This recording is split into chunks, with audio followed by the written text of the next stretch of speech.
12 మంది బాలవాళ్ళు రామలక్ష్మణ గుట్ట కింద సేద్యాలు పనిబాటలో వ్యవసాయం ఏ విధముగా జరుగుతున్నది ఆ విషయం నాకు వివరించుకుంటున్నాను.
నా చిన్న కుమారుడు వెంగళరెడ్డి సేద్యాలు చేయకుండా ఇటు కాపువారి బజార్లో సంస్థలు ఆడుకుంటూ ఇటు పూలమోరి బజార్లో పేకాటలు ఆడుతున్నాడంటే నాకు ఎంత మానం, ఎంత పైసనం, ఎంత చిన్నతనం రా. లెక్క కొడతాను నాకు కొడతావా మరి రెడ్డి కొడతావా మరి రెడ్డి తిరిగి కొడతాను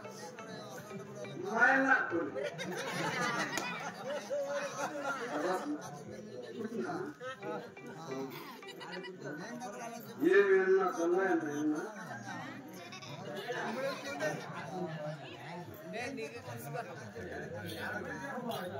అట్ట శరణు కొట్టే ఉండు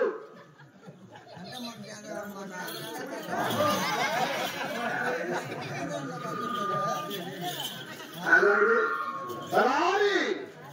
అలానే ఆశీర్వదిస్తూ రెడ్డికి ₹1 ఏంటని చెప్తే 2,000 రూపాయలు కొట్టారు.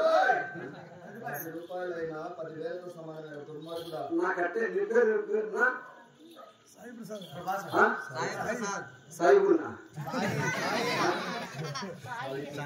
సాయి ప్రసాద్ గారు కూడా అలాగే ఆశీర్వదిస్తూ ఊరు ఫలితాన్ని వాకి వరకున్నాడికి చిన్న తల్లి మంత్రి స్వామి కాబట్టి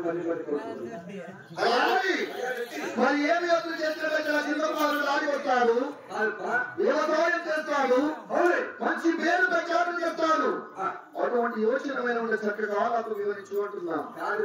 ఏమి నీకు పరిశ్రమ నాకు పరిశ్రమ ఎందుకంటే కింద గుమాత్రం పని చేస్తాను కదా. నీకు పరిశ్రమ నాకు పరిశ్రమ నేను అందరికానికి స్వాగతం రోడ్డు మీద పోతాంటే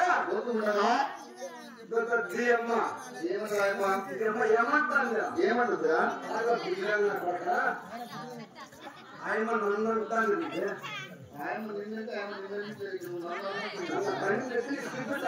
ఇంకా ఏమంటున్నారు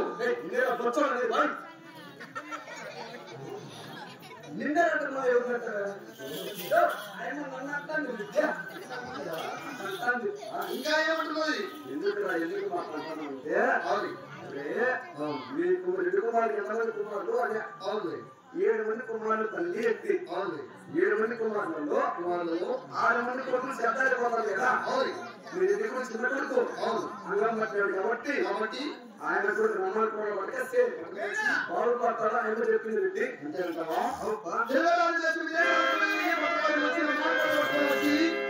నా చిన్న కుమారుడికి అప్పుడు చెప్పినట్లయితే వాడు చక్కగా సేద్యం చేస్తాడు. అప్పుడు నీకు పేరే నాకు పేరే వాళ్ళు కూడా పట్టుదల వచ్చిన కుమారుడు చక్కగా సేద్యం చేస్తున్నాడు. అంతకు మించిన ఆనందం మనకి ఏమున్నది మరి ఓ పని నేర్పిపో సేట్ పని నేర్పిపో సేట్ పని తెలియదు నీకు తెలీదా అక్కడ చెరుకు తెలుసంట అయ్యా చెరుకునండి డ్రైవింగ్ కానీ ఎలక్ట్రిసిటీ కానీ ఒక డాక్టర్